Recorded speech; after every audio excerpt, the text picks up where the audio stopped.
Well, the stock market tumbled today as President Trump's move to slap tariffs on many countries across the world raises the likelihood of a trade war and a possible economic downturn. In Maine, it all comes as legislators make difficult decisions around the state budget. Our Donovan Lynch reports.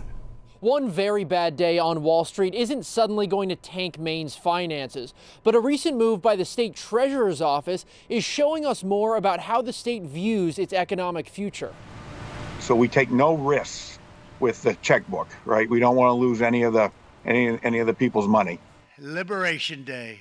As new tariffs on foreign imports roil markets and stoke fears of an economic slowdown, Maine State Treasurer Joe Perry is carrying out a change in policy to ready Maine for an unpredictable future. We need to be cautious of the unknowns right now and make sure we're prepared. To Perry, that means making sure the state has more cash on hand to cover extra expenses if they arise. Right now, about 3/4 of Maine's $3.3 billion checkbook is tied up in long-term investments, like certificates of deposit and U.S. Treasury notes. But since January, the Treasurer's office says it has moved nearly $500 million into bank accounts, where the money can be accessed more quickly. We want to make sure we have the liquidity on hand should there be, a need. Perry says the state cash pool is strong overall and its rainy day fund is full. Still, fears are mounting that a recession triggered by tariffs could slim state revenues in the future.